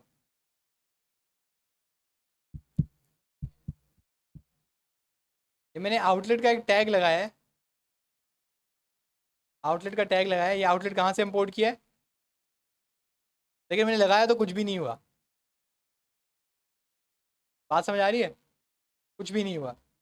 अब एक काम, हाँ एक काम करते हैं, ऐप डॉट जेएस में आते हैं। हमने वो किसके अंदर लगाया है,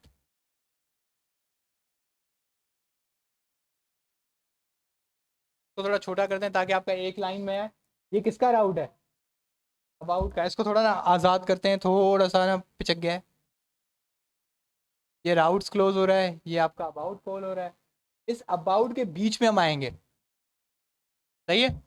इस अबाउट के बीच में आपको पता है मैं एक और राउट बना सकता हूं। इस राउट को हम क्या कहेंगे, किसी को समझ आ रहा है इसको हम क्या कहेंगे, चाइल्ड कहेंगे। चाइल्ड को एक और नाम क्या देते हैं, नेस्टेड राउट। इसको हम क्या कहते हैं, नेस्टेड राउट। मतलब इस राउट का एक पेरेंट है, कौन पेरेंट है, अबाउट। अगर आप इसके मेन डॉक्यूमेंट में जाएंगे ना, आप नीचे चलते जाएं, नेविगेशन, नेविगेशन पे भी आते हैं, रीडिंग यूआरएल पैरामीटर्स पे भी आते हैं, नेस्टेड राउट्स। मैं पहले ये पढ़ा रहा हूँ, क्योंकि मुझे लगता है ये ज़्यादा यूज़ होने वाली चीज़ है। क्या चीज़, प्रॉब्लम, नहीं नहीं ड्रॉप डाउन नहीं आएगा भाई ये कोई HTML का कोड नहीं है, ये सिंपल एक राउट है। तो यहाँ पे भी आपको ये दिखा रहा है, ये देखें ये मेन राउट है, और ये इसका कौन है, नेस्टेड राउट है। अभी हम देखते हैं यूज़ कैसे होता है। अभी मैंने सिर्फ नेस्ट ये राउट इसके अंदर बनाया, उसको मैंने एक पाथ दिया। पाथ में मैंने क्या बोलिया, शॉपिंग, सही है। शॉपिंग के बाद मैंने इसको एलिमेंट दिया, एलिमेंट में मैं इसको क्या पास करूँगा, यार एक तो स्पेलिंग का मुझे बड़ा मसला है। यहाँ पे हम उसको पहले इम्पोर्ट ही कर लेते हैं।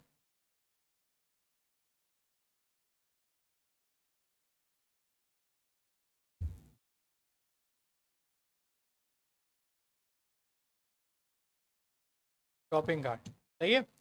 अब इस शॉपिंग कार्ड का जो कंपोनेंट है मुझे पता है, मैं यहाँ पे यूज़ कर लूँगा। तो मैंने बंद कर दिया, हो गया। इसको थोड़ा हम स्पेसिंग देते हैं कि आपको समझ आए कि क्या हुआ है, वरना आपके होश खफा ना होना शुरू हो जाए। ये शॉपिंग कार्ड दो दो दफ़ा आ गया है, इसको एक दफ़ा कर लेते हैं ताकि आपको थोड़ा राउट खूबसूरत दिखे। अब देखें क्या हो रहा है, मैंने एक राउट बनाया हुआ है, उस राउट का पाथ क्या है, अबाउट। उसके अंदर मैंने एक और उसका चाइल्ड राउट बनाया हुआ है और उसका पाथ क्या है, शॉपिंग। और यहाँ पे उसको मैंने क्या पास किया हुआ है, शॉपिंग कार्ट, सही है। अब हम किधर आते हैं,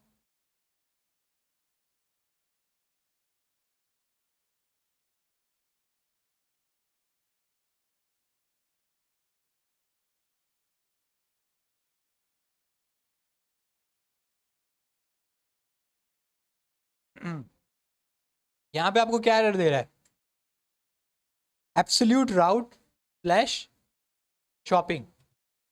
अब देखिए क्या मसला हुआ है, ये जो राउट है ये कौन सा राउट है, पेरेंट राउट है। ये इसका कौन सा राउट है, चाइल्ड राउट है। लेकिन ये फॉरवर्ड स्लैश उसको क्या बताने की कोशिश कर रहा है कि ये जब सिर्फ स्लैश शॉपिंग लगाओ तो ये दिखा देना। तो अभी ये आपको क्या दे रहा है, एरर के ऐसा मुमकिन नहीं है। क्यों, क्योंकि ये किसी राउट का क्या है, चाइल्ड राउट है। तो अगर मैं इसको फॉरवर्ड स्लैश लगा दूं तो, सॉरी ये फॉरवर्ड स्लैश हटा दूं तो, अब ये दिख गया है। इसको आते आते थोड़ा, ये थोड़ा थोड़ा सा कंफ्यूजिंग है, ज़्यादा नहीं है, थोड़ा सा है देखें यहाँ पे मसला ये हो रहा है, आप इस पे देख लें।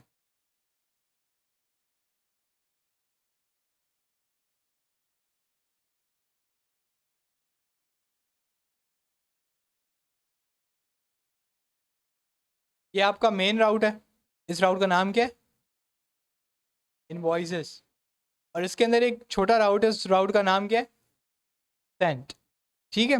तो इसने वो फॉरवर्ड स्लैश नहीं लगाया, क्योंकि फॉरवर्ड स्लैश का मतलब ये होता है कि जब आप, ये आपको दिख रहा है फॉरवर्ड स्लैश अबाउट, सही है। तो वो आप इसको बताना चाह रहे हैं फॉरवर्ड स्लैश अबाउट में ये दिखेगा।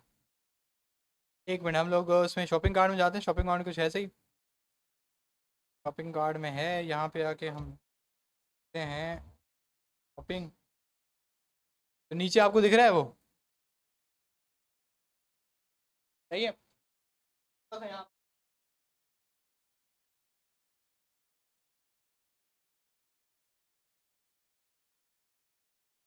फॉरवर्ड स्लैश अबाउट कहाँ से आ रहा है, ये आ रहा है पेरेंट से, यानी ये आ रहा है यहाँ चाइल्ड राउटर, बात क्या है शॉपिंग, आगे ये slash about slash shopping, router समझ गया चाइल्ड है, लिंक कैसे बनेगी अबाउट स्लैश, शुरू में मैंने जब फॉरवर्ड स्लैश लगाया था तो इससे मुझे क्या दिया एरर, तो आप इस फॉरवर्ड स्लैश लगा सकते हैं, फॉरवर्ड स्लैश इस्तेमाल करेगा पेरेंट का, नहीं है यहाँ पे फॉरवर्ड स्लैश को अपने पेरेंट का इस्तेमाल करेगा, तो आप चाइल्ड के बाद में वो, अगर आप इसका अब पाथ देखेंगे, यहाँ पे खुलता है अबाउट स्लैश लगा दिया, क्या को पता है कि अब आपको एक और मजे की बात, आपने दो राउट एक जगह कौन सा राउट है,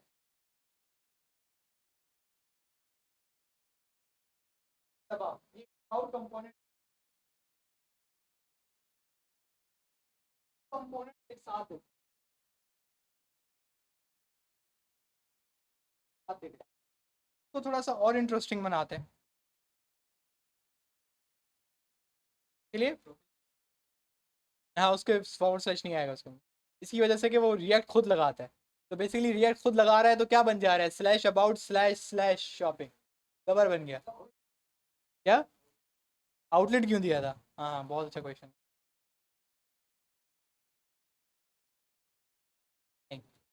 अब देखें आप लोग शायद एक बात भूल गए कि मैंने अबाउट में एक वेरिएबल इस्तेमाल किया है, वो सॉरी एक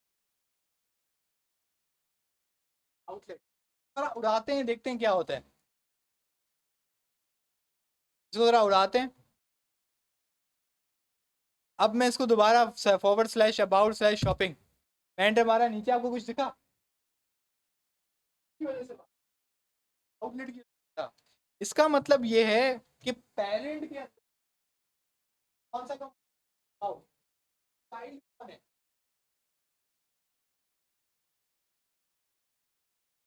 तो आउट का क्या आ जाता है, का जो चाइल्ड कंपोनेंट,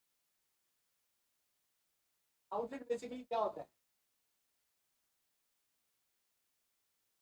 जो बड़ी कंपनी है वो अपना सामान वहां देगा, दुकान बेसिकली का क्या है, यहाँ पे आउटलेट का फेस है, ये आपके शॉपिंग कार्ट कंपोनेंट का फेस है, तब फिर है जब आप इसको कॉल करते हैं, आप समझ रहे, कॉल कराने का क्या मतलब है, अगर मैं यहाँ से शॉपिंग उड़ा देता हूँ, मैं लिखता हूँ सिर्फ अबाउट,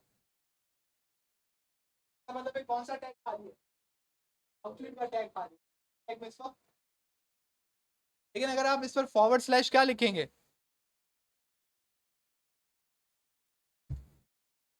नीचे क्या आ गया आउटलेट का कौन सा कंपोनेंट पेस्ट हो गया, एक और चीज मुश्किल करते हैं, हाँ दो बार लगाना पड़ेगा, लेकिन वो दो बार डिपेंड करता है कि आप करवाना क्या चाहते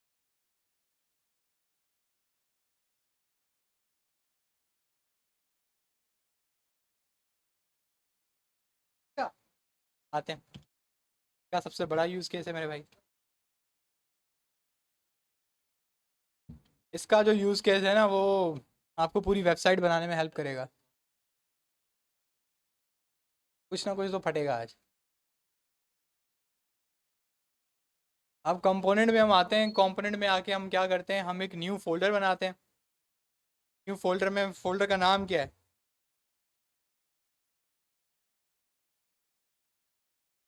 शॉपिंग, ये शॉपिंग कार्ड वाला कंपोनेंट मैं किस में पेस्ट कर रहा हूँ, शॉपिंग में, अच्छा ये फोल्डर बनाना ज़रूरी नहीं है, ये मैं आप लोगों के लिए बना रहा हूँ कि आप लोगों को थोड़ा समझ आए कि हो क्या रहा है, सही है, तो ये मैंने नया फोल्डर बनाया, इसके अंदर मैंने क्या रख दिया है, शॉपिंग। इसके अंदर हम लोग एक और बनाते हैं, payment dot JS. Payment dot JS के बाद हम यहाँ पे क्या करेंगे, आर एफ टी। उसके बाद हम दोबारा से शॉपिंग के अंदर एक और जेएस की फाइल यानी कि एक और कंपोनेंट बनाते हैं। इस कंपोनेंट का नाम क्या देते हैं, चेकआउट, चेकआउट डॉट जेएस। यहाँ पे फिर हम क्या करेंगे, आर एफ सी। अब हमारे पास शॉपिंग के अंदर कितने कंपोनेंट है, 3 कंपोनेंट है, सही है। अब मैं क्या करता हूँ, मैं ऐप डॉट जेएस पे आता हूँ, मैं इस राउट को कॉपी करता हूँ, सही है। ये मेरा शॉपिंग है, ये मेरा चेकआउट है, और ये मेरा क्या है, पेमेंट। अब सबसे ऊपर जाके मैं यहाँ पे, मुझे पता है कि मैंने थोड़ा बदल दिया है, तो मैं यहाँ पे आके शॉपिंग, शॉपिंग के अंदर क्या है, शॉपिंग कार्ट, सही है।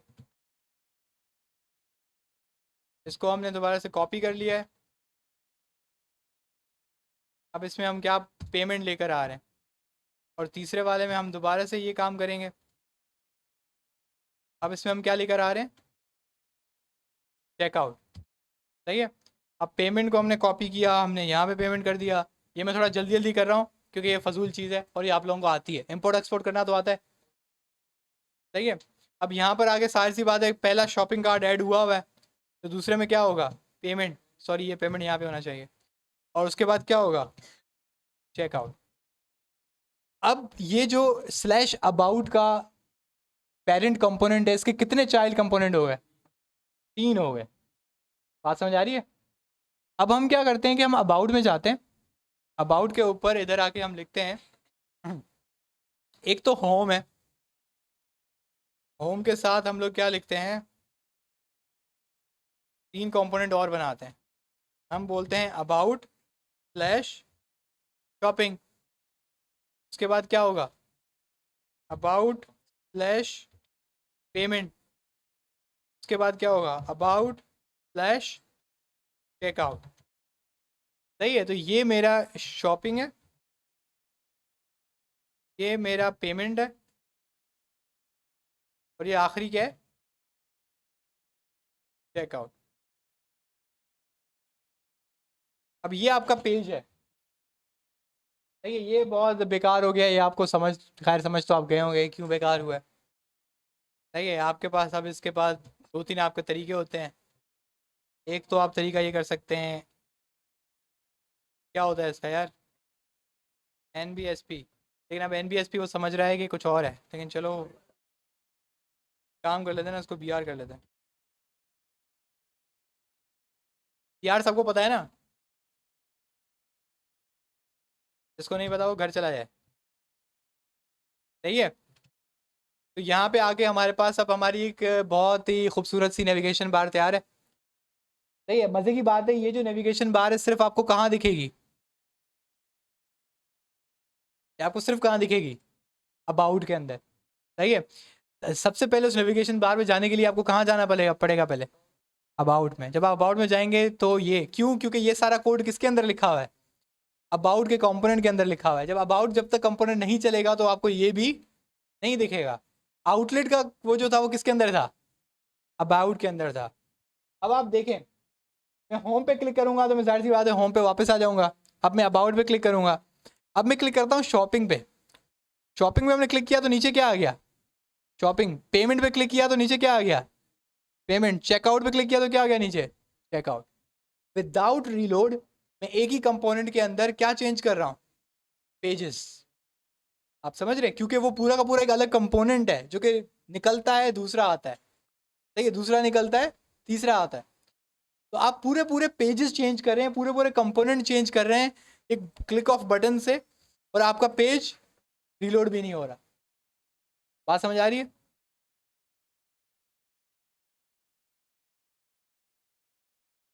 वो काम बढ़ जाएगा, लेकिन हम रिएक्ट आउट डॉम कभी ऐसे करते नहीं है। ये इसका कन्वेंशन है कि जो आपको फॉलो करनी है, अगर आप इसको नहीं करेंगे तो ये फट जाता है, ठीक है, आपका फिर ये काम नहीं चलता और मसले मसाइल होते हैं। अच्छा, अब आपके पास, आपने क्या आज ये क्या पढ़ा है, रिएक्ट राउटर। आपने क्या कर रहा है, करना है कि आप सबसे पहले घर जाएं, सही है। घर जाकर आप क्या करेंगे, इधर आप लिखेंगे रिएक्ट राउटर। रिएक्ट राउटर में जाके आप सबसे पहले तो इंस्टॉलेशन वाला देखेंगे, क्विक स्टार्ट। क्विक स्टार्ट में आप देखेंगे तो सबसे पहले आपको बताएगा कि भाई ये इंस्टॉल कैसे करना है। आई थिंक ये थोड़ा सा ये गलत वाला खुल गया है, एक मिनट ना। React router dot com website का नाम है, रिएक्ट राउटर डॉट कॉम। अच्छा, रिएक्ट राउटर में हम आ गए और यहाँ पे क्या आ रहा है हमारे पास, क्विक स्टार्ट। तो आप क्विक स्टार्ट पे क्लिक करेंगे। क्विक स्टार्ट में सबसे ऊपर ऊपर आपको इंस्टॉलेशन कमांड है। इंस्टॉलेशन कमांड के बाद आपको जो जो कमांड्स यहाँ चलानी है वो यहाँ पे ऑलरेडी लिखी हुई हैं। यहाँ पे पेरेंट राउट भी बताए गए कैसे बनाने, आपको नेस्टेड राउट भी बताए गए कैसे बनाने एक ही में। लेकिन अगर आप थोड़ा नीचे आएंगे तो आपको नेस्टेड राउट का पूरा टॉपिक मिलेगा, जिसमें वो बताएगा कि कैसे होता है। इसमें सिर्फ एक चीज़ आपको नहीं दिखेगी कि एंकर टैग इस्तेमाल नहीं करता। एंकर टैग की जगह ये अपना एक टैग इस्तेमाल करता है, उसका नाम है लिंक। सही है, जो कि वो किससे इंपोर्ट कर रहा है, रिएक्ट राउटर से। उस पर आपको परेशान होने की ज़रूरत नहीं है, वो मैं आपको बता दूंगा कि वो क्या चीज़ है। सही है, डॉक्यूमेंटेशन में है। सही है, बेसिकली क्या होता है कि ये आपको मना करता है एंकर टैग इस्तेमाल करने में। जो रिएक्ट राउटर है ना, वो मना करता है किसको इस्तेमाल करने पे, एंकर टैग बनाने में। अब वो देखते हैं क्यों। अब यहाँ पे हमने बहुत सारी पंचायतें की हैं। रिएक्ट राउटर डॉम से हम क्या इंपोर्ट कर सकते हैं, लिंक। अब लिंक एक खुद एक टैग है। कैसे, जैसे आप उसको कॉल करते हैं ना एंकर टैग को, तो वैसे ही आप इसको कॉल करते हैं और इस लिंक में आप एक एट्रीब्यूट देते हैं टू। इस टू के अंदर आप वही सेम काम करते हैं जो आप किस में देते हैं, ये जो आप एंकर टैग में पास करते हैं। अगर आपको डॉक्यूमेंटेशन में इसको देखना है तो आप थोड़ा सा नीचे आएँ तो यहाँ पे आपको नेविगेशन बता रहा है। नेविगेशन में इसने क्या इंपोर्ट किया हुआ है, लिंक। और लिंक के अंदर क्या इस्तेमाल किया हुआ है, टू। सही है। एक आप काम करें, बल्कि ये जो हमने ऐप डॉट जेएस बनाया है इसके अंदर से ये भी आप मिटा दें। वैसे तो इसकी ज़रूरत नहीं है, लेकिन हम एक एक्सपेरिमेंट करते हैं, चल रहा है। सही है, इसकी ज़रूरत नहीं है, लेकिन अगर आपको याद रखने की चाहिए कि भाई ये पेरेंट है तो आप इसको फॉरवर्ड स्लैश दे दें, कोई बड़ी बात नहीं है। लेकिन अगर ना भी दें तो कोई मसला नहीं है। सही है, यहाँ पे आ गया ये। अब मैंने इधर क्या लिख दिया, होम। अब हमने इस लिंक को ही कॉपी किया और यहाँ पे आपको क्या मिलेगा, अबाउट स्लैश शॉपिंग। सही है, तो मुझे पता है कि यहाँ पे मुझे पेमेंट चाहिए, यहाँ पे पेमेंट चाहिए, यहाँ पे मुझे चेकआउट चाहिए, यहाँ पे चेकआउट चाहिए, यहाँ भी चेकआउट चाहिए, ये शॉपिंग है। सही है, अब हमने ये जो ये वाले थे ना, इनको हमने हटा दिया। अब हम क्या इस्तेमाल कर रहे हैं, लिंक। ठीक है यार, किसी को याद है कि ये होता है,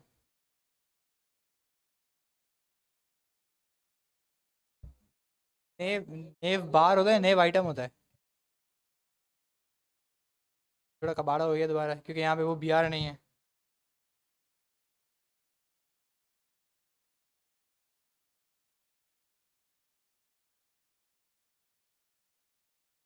अब आप ज़रा इसको देखें, कोई फ़र्क नहीं आया।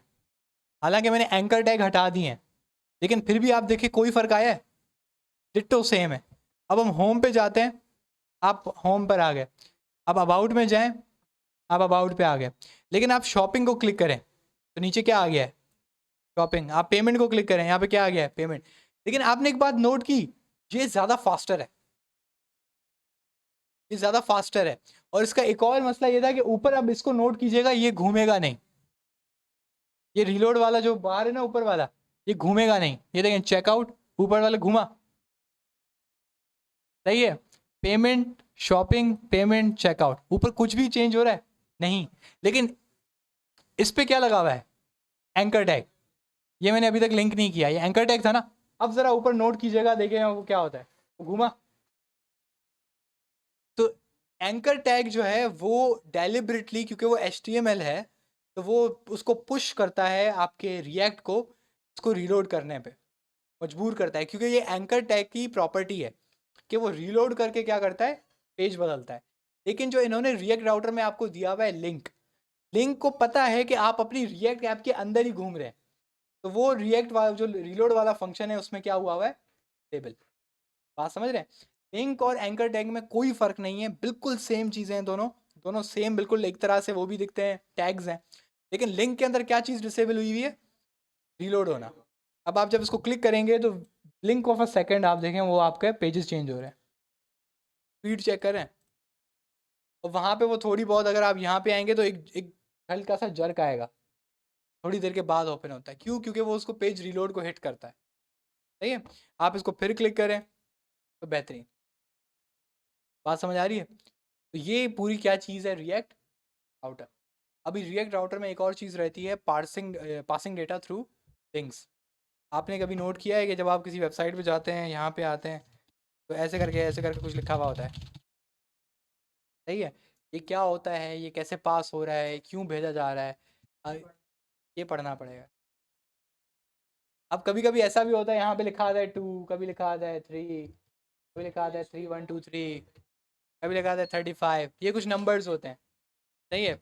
कभी यहाँ पे वो पराठे कोई नाम आ जाता है। ये क्या चीज़ें हैं, ये क्यों आती हैं, क्या ये कंपोनेंट्स हैं, ये कुछ और है, हम इसको भी थोड़ा देखेंगे। सही है। तकरीबन आपका जो रिएक्ट राउटर है वो बेसिकली, मैं थोड़ा क्यों स्पीड में लेके जा रहा हूँ, यूज़ स्टेट, यूज़ इफेक्ट और रिएक्ट राउटर, ये तीन ऐसी चीज़ें हैं, अगर आपको ये तीन आ जाती हैं ना, तो आप फिर रिएक्ट की तकरीबन कोई भी वेबसाइट बना लें। सही है। उसके बाद हम क्या करेंगे कि थोड़ा टाइम लगाएंगे रिएक्ट से कोई ऐप्स बनाना, रिएक्ट से कोई चीज़ें बनाना, क्योंकि ये सारी वो चीज़ें हैं जो मुझे इनके लिए चाहिए। ठीक है। अभी आपको इसमें हो सकता है कि रिएक्ट राउटर में ज़्यादा समझ में ना आए। सही, आपको समझ में आ गया, अच्छा ये लिंक वाला काम कर रहा है, एंकर टैग वाला काम कर रहा है, लेकिन आपको अब आप मुझे पता है कि अल्हम्दुलिल्लाह आप इतने अच्छे होते तो आप यहाँ नहीं होते, आप घर जाएंगे, प्रैक्टिस करेंगे, बोलेंगे भाई रिएक्ट राउटर मैंने सीखना है। सही है। मुझे पता है कि आप तभी प्रैक्टिस करेंगे जब कोई यहाँ तो असाइनमेंट मिलेगा या आपको ज़बरदस्ती बोला जाएगा कि इसको करो। अब ज़रा एक, अब आप फिर दोबारा एक बात सुने।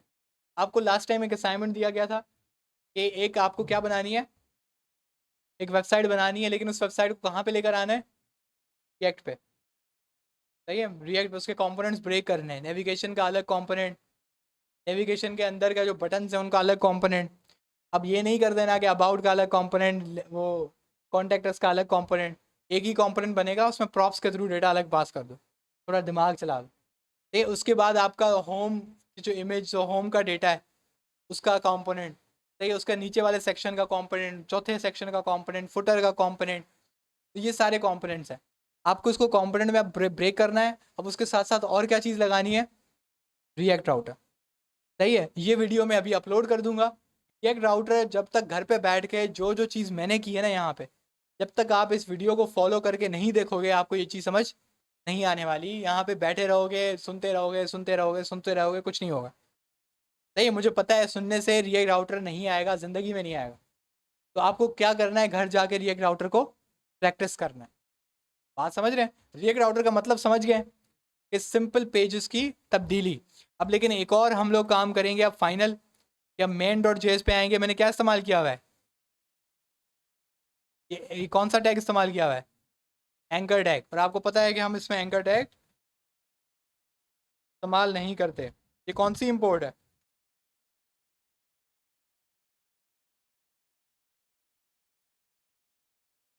सही है।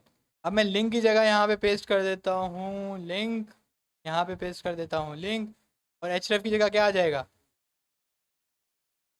2। आपने कभी बात नोटिस की है कि जब स्ट्रिंग वैल्यू होती है ना, तो ये ब्रैकेट लगाने की ज़रूरत नहीं होती। ये बात नोट की कभी, रिएक्ट के अंदर स्ट्रिंग वैल्यू पे क्या लगाने की ज़रूरत नहीं पड़ती, ब्रैकेट। लेकिन अगर आप इसमें कोई नंबर देंगे ना, तो ये आपको एरर देगा। लेकिन जब तक आप उसको फिर ब्रैकेट नहीं देते, ये बात आप कभी नोट किया है या आज पता लग रही है? अच्छा। अभी हमने इसको लिंक कर दिया। अब लिंक कर दिया, अब हम इसमें जाते हैं, होम पे जाते हैं, अबाउट पे क्लिक करते हैं, अब ऊपर देखें, अब स्पीड इसकी देखेंगे कितनी स्पीड है। सही है। क्यों? क्योंकि ये कौन सी एप्लीकेशन है? सिंगल पेज एप्लीकेशन है। सही है। ब्लिंक ऑफ अ सेकेंड आपका पूरा पूरा राउटर चेंज होता है। एलिमेंट में, राउटर में? अरे यार एलिमेंट तो बहुत ईजी है। एलिमेंट में आप उसको वो कंपोनेंट बताते हैं जो कंपोनेंट चलाना है इस राउट पे, मतलब इस यूआरएल पे कौन सा कंपोनेंट चलाऊं मैं? मेन चलाओ। अबाउट पे कौन सा कंपोनेंट चलाऊं मैं? अबाउट चलाओ। बात समझाई? यहाँ पे आप उसको बता रहे हैं कहाँ पे। हाँ। नहीं देखें, अबाउट पे, मेन पेज का। हाँ, अबाउट में।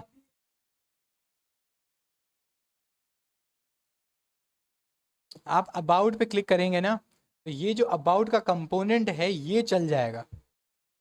सही है। ये हाँ कुछ भी लिखा हुआ हो। अब बेसिकली ये है क्या? हाँ, अब आप अबाउट इसमें ऐप डॉट जेएस पे गए, आपने किस चीज़ को क्लिक किया? अबाउट को। आप ज़रा इसको बंद करें, समझें कि जब आपने अबाउट को क्लिक किया ना, तो यहाँ पे कुछ ऐसा लिख के आ गया कि उसने अबाउट का कंपोनेंट उठा के कहाँ पे चला दिया? ऐप डॉट जेएस में। जैसे आप पहले बुक का कंपोनेंट चला रहे थे, बस सिंपल, और उसने कुछ भी नहीं किया। सही है। इसकी ये साइकोलॉजी है। हाँ, ये क्या? यार रिएक्ट में अभी मसला ये है कि आप लोगों ने यूज स्टेट कर लिया है, यूज इफेक्ट कर लिया है, रिएक्ट राउटर आज कर लिया है, कॉन्टेक्स्ट एपीआई एक मुश्किल टॉपिक है वो रहता है। ये कॉन्टेक्स्ट एपीआई में आपके अच्छे खासे चक्के छूटेंगे। सही है। उसमें थोड़ा थोड़ा सा मसला होएगा, थोड़ा सा। लेकिन उसका मैं आप लोगों का ना एक सैम्पल कोड बना के देता हूँ। मैं आपको 2 फाइलें दूंगा, आपने 2 फाइलें उस ज़िंदगी भर उसको चलाना है। सही है। बस आप बोलेंगे भाई ये 2 फाइलें ना सेव करके रख लो, जहाँ कॉन्टेक्स्ट एपीआई की ज़रूरत हो आप कहाँ पे वो वाली फाइलें गूगल ड्राइव से डाउनलोड करो और उसको चिपका दो। एक लफ्ज़ भी नहीं बदलेगा, सब सेम है। सही है। वो 2 फाइलें मैं आपको दे दूंगा, तो उसमें सिर्फ, लेकिन आपको ये समझने की सिर्फ ज़रूरत पड़ेगी कि आप लोग यहाँ पर कॉन्टेक्स्ट एपीआई में डेटा सेव कैसे कराते हो और कॉन्टेक्स्ट एपीआई से डेटा उठाते कैसे हो। सही है। क्योंकि मैंने आपको बताया था कॉन्टेक्स्ट एपीआई क्या है, एक सेंट्रल डेटाबेस है जो सारे कंपोनेंट्स उसको क्या कर सकते हैं, एक्सेस कर सकते हैं। बात समझ रहे हैं? तो ये थोड़ा सा आपके पास फर्क आता है, लेकिन ओवरऑल बहुत आसान चीज़ है। इतना कोई कॉन्टेक्स्ट, एक दफ़ा कॉन्टेक्स्ट एपीआई में आपका हाथ साफ हो जाएगा। देखो वो फाइल कैसे बनी है, वो क्या बना है, आपको उसको ज़्यादा समझने की ज़रूरत भी नहीं है। अगर समझ आ जाता है आपको तो वेल एंड गुड, नहीं आता दिमाग ना चलाए, छोड़ दें। जैसा बना हुआ है उसको वैसे ही आपको एक तरीका मैं बता दूंगा, ये लाइन यहाँ लिखनी है, ये लाइन यहाँ लिखनी है, ख़त्म। 2 चीज़ें हैं बस, एक लाइन लिखनी होती है कि इंपोर्ट क्या करना है, दूसरी लाइन लिखनी होती है कि एक्सपोर्ट क्या करना है, बस। वो पूरी फाइलें बनी हुई हैं, बस ये 2 चीज़ें आपने करनी है, आपके क्या काम हो जाता है, कॉन्टेक्स्ट एपीआई। अब आपके पास use effect, use state, context API, React Router, ये जो 4 चीज़ें हैं ना, रिएक्ट की 99% जो एप्लीकेशन है वो क्या इस्तेमाल करती हैं, यही 4 चीज़ें। सही है। बस आपका तकरीबन रिएक्ट पूरा हो गया। लेकिन अभी तक रिएक्ट में आपने शायद एक चीज़ अभी तक नहीं पढ़ी है। नहीं अभी, वो ये कि आप इमेज को कैसे इंपोर्ट करते हैं। आपको पता है कि इमेज के अंदर आप नॉर्मली एचटीएमएल में इमेज कैसे लगाते थे? आईएमजी के टैग में क्या देते थे? एसआरसी। लेकिन रिएक्ट में ऐसा नहीं है।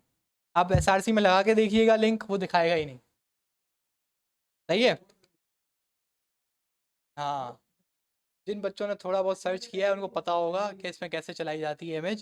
जिन बच्चों को नहीं पता वो थोड़ा घर से देख के आ जाइएगा, एक गूगल सर्च है, बस सिर्फ एक गूगल सर्च है, वो आपको बता देगा कि इमेज कैसे लगानी है। लेकिन मैं आपको बता रहा हूँ कि उसमें इमेज नॉर्मली नहीं लगती, जैसे आप नॉर्मल लगाते हैं ना इमेज, वैसे इमेज नहीं लगती। सही है। ये असाइनमेंट नहीं है, असाइनमेंट आपका ये है कि जो मैंने लास्ट वीक आपको वेबसाइट दी है उसके अंदर आपने क्या लगाना है, रिएक्ट राउटर लगाना है आपने। बात समझ रहे हैं? उसके अंदर आपने क्या लगाना है, रिएक्ट राउटर। उस पर आप रिएक्ट राउटर लगाएं और उसका काम इंशाल्लाह नेक्स्ट वीक करें, आपकी चेक होगी। ठीक है।